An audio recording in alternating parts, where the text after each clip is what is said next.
Dan jiwa entrepreneur beliau ini sudah dipupuk, dididik dari keluarganya mulai kecil.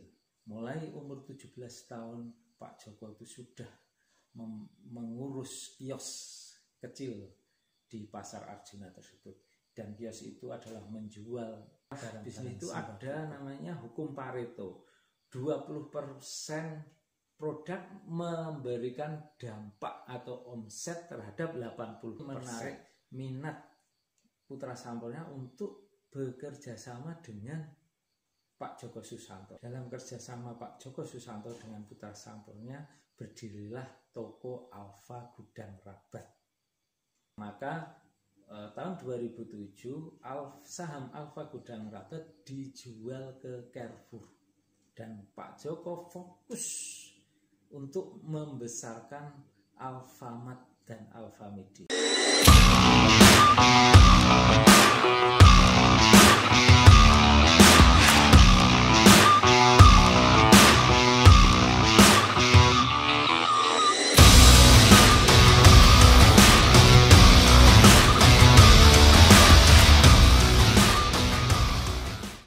Golden Age, screen anti radiasi, monitor TV dan komputer.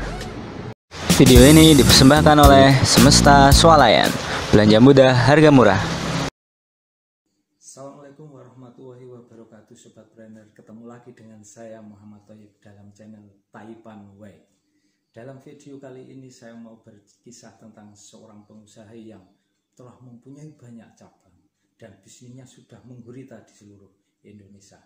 Dan saya yakin dari Sobat Brainer itu hampir 90% pasti pernah bertransaksi dengan bisnis beliau. Penasaran dengan bisnis beliau? Bisnis beliau itu hampir sama dengan salah satu bisnis saya, yaitu Semesta Swalayan. Beliau salah satu tokoh inspirasi saya dalam mengembangkan bisnis. Beliau founder pemilik Alfamart, Pak Joko Susanto. Pak Joko dilahirkan pada tanggal 9 Februari tahun 1950, yaitu kalau sekarang berarti tahun 2020, umur beliau adalah 70 tahun. Nama asli beliau adalah Akui. Beliau dibesarkan dari keluarga pedagang, tapi bukan keluarga yang kaya raya, enggak. Beliau, bapak ibunya adalah pedagang di pasar tradisional, Pasar Arjuna, yang bernama Berkah Bahagia. Dan jiwa entrepreneur beliau ini sudah dipupuk, dididik dari keluarganya mulai kecil. Mulai umur 17 tahun Pak Joko itu sudah mengurus kios kecil di Pasar Arjuna tersebut. Dan kios itu adalah menjual barang-barang sembako kebutuhan pokok. Dengan berjalannya waktu, penjualan kios itu stuck, tidak ada kenaikan. Ya maklum ya, namanya di pasar tradisional, konsumennya kan itu-itu saja, langganannya itu-itu saja, yang datang ke pasar adalah itu-itu saja. Dan itu ibaratnya omsetnya itu ya sebegituannya. Tapi dengan jiwa entrepreneur yang dimiliki oleh Pak Joko berpikiran untuk membuka cabang, dan beliau punya ide untuk membuka cabang warung rokok. Dan dari ini pelajaran apa yang bisa kita ambil? Pertama, beliau ini fokus dalam berbisnis. Dalam bisnis yang sebelumnya yang dia tangani, yaitu kios di Pasar Arjuna ini kan jualan sembako dan jualan rokok. Maka beliau fokus untuk mengembangkan rokok.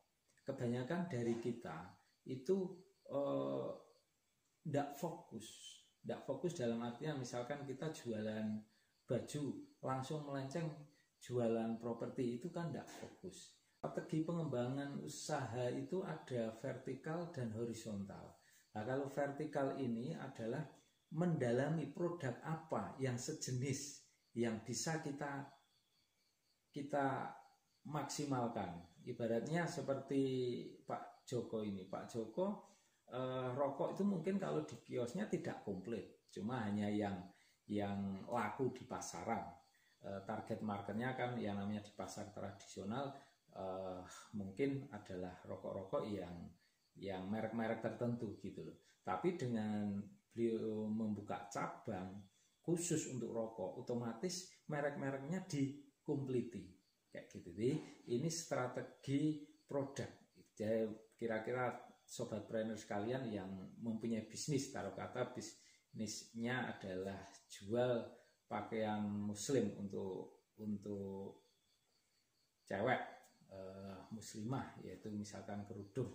Yaitu kerudung itu kalau dengan strategi yang vertikal, kerudung itu ditambahi. Kerudung itu kan motifnya macam-macam gitu loh. Nah, mungkin ditambahi dengan yang polos, dengan yang merek apa kayak gitu ya. Ini strategi pertama yang bisa kita petik adalah dalam berbisnis kita itu fokus. Fokus itu tidak berarti harus itu terus, enggak. Fokus itu dalam artian dalam satu kategori. Misalkan orang yang bisnis properti, lantas dia bisnis properti yang ibaratnya dia kontraktor. Dia pengembangannya dengan dia bikin toko bangunan. Itu kan fokus, penambahan produk tapi dia fokus. Adapun pelajaran kedua yang bisa kita ambil dari Pak Joko dalam mengembangkan warung rokok ini adalah adanya monitoring. Walaupun tokonya masih kecil, kapasitasnya masih kecil, masih ditangani sendiri, tapi Pak Joko ada hitung-hitungannya, ada laporannya. Itu bisa dilihat dari kenapa beliau memutuskan untuk membuka warung khusus rokok, gitu loh. Beliau ada hitung-hitungannya. Mungkin omset terbesar di kios beliau yang berada di toko Arjuna itu adalah rokok. Nah, ini putaran yang cepat ini difokuskan gitu loh. Jadi sobat trainer sekalian bisa meniru cara ini. Jadi kita dalam istilah bisnis itu ada namanya hukum Pareto. 20% produk memberikan dampak atau omset terhadap 80%.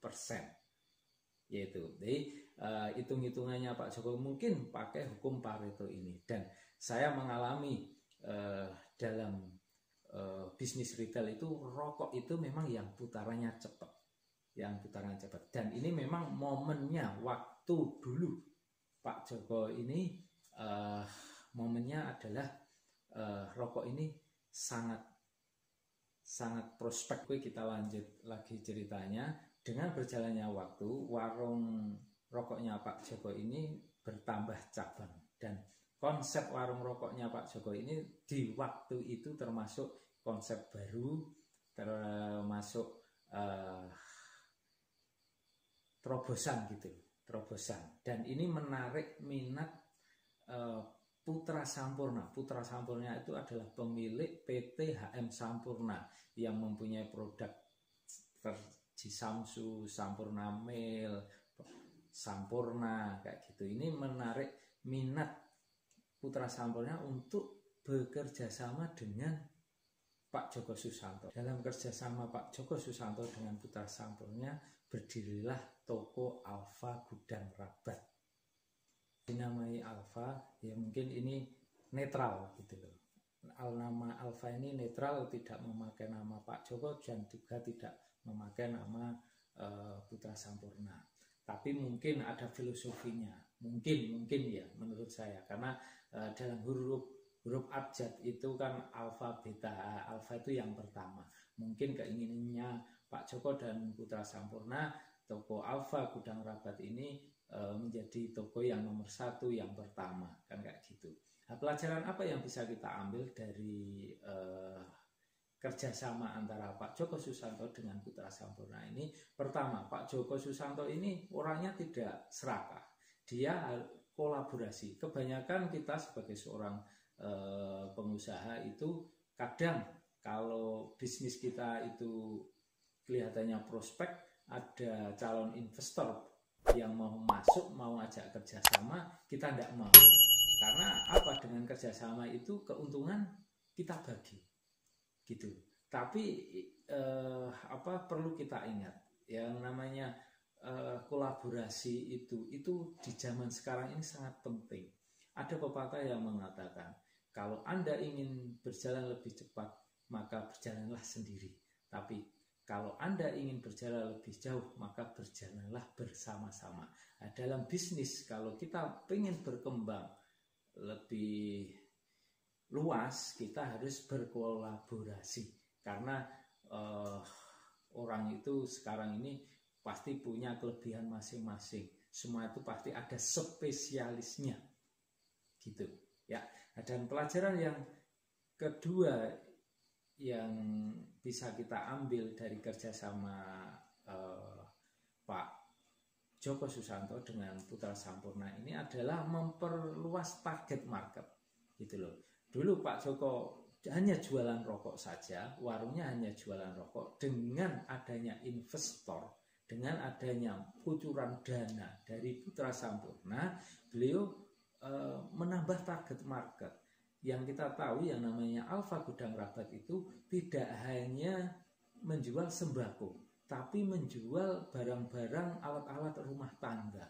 Jadi dalam dunia retail, kalau omset kita mau bertambah, salah satu caranya adalah kita menambah item produk. Nah, ini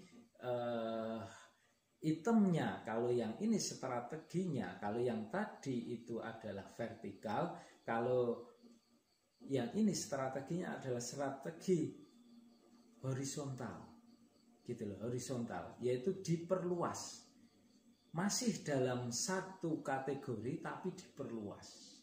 Ya, namanya retail itu adalah menyediakan kebutuhan rumah tangga. Nah, ini diperluas produknya, kayak gitu. Mungkin sobat brainer bisa mengambil pelajaran bisnis apa, produknya apa, yaitu diperluas. Kalau omsetnya ingin nambah, salah satu caranya yaitu menambah target market.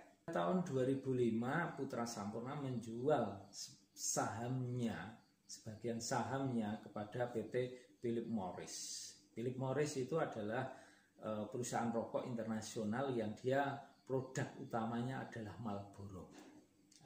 Karena Philip Morris ini kurang minat dengan bisnis retail, maka saham kepemilikannya di Alfa Gudang Rabat itu dijual ke PT Northstar.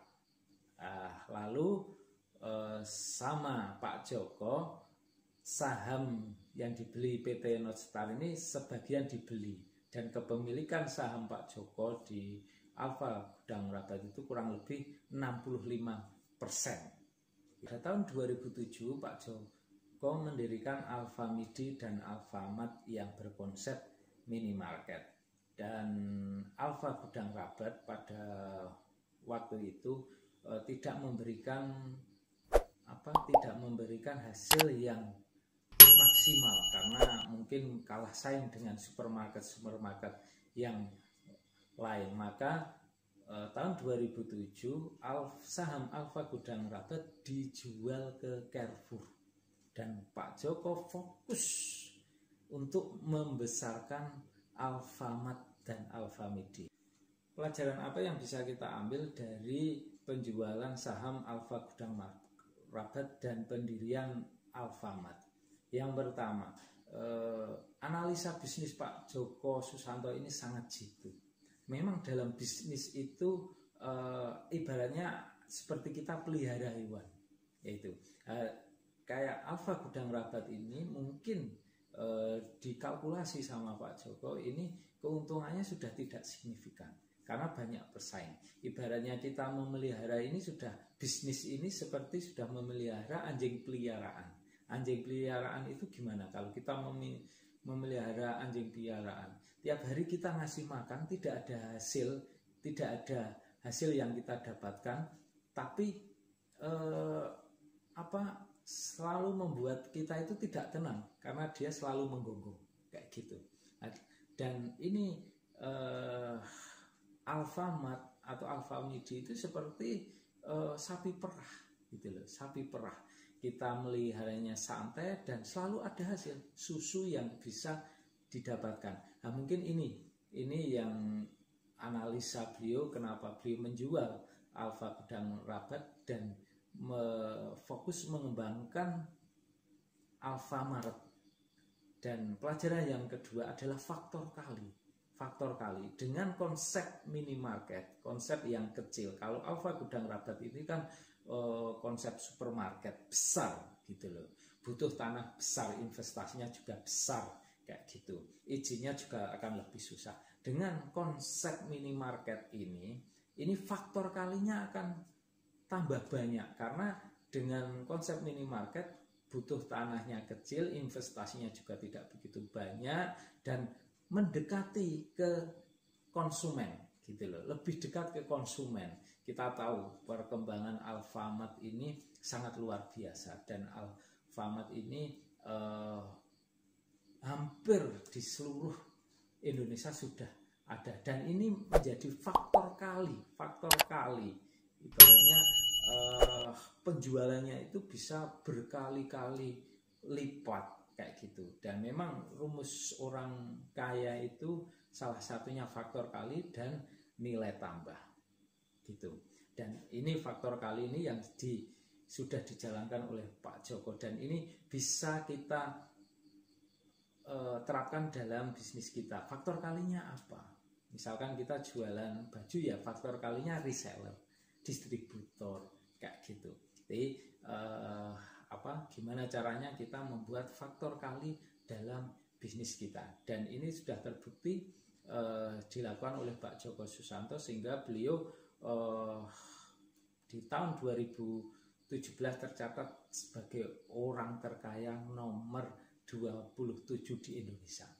Kemudian kisah inspirasi dari channel Taipan West. Semoga Sobat Planner bisa mempraktekkan pelajaran-pelajaran yang kita dapatkan dari Pak Joko Susanto. Taipan W, jejak keberlembihan. Assalamualaikum warahmatullahi wabarakatuh.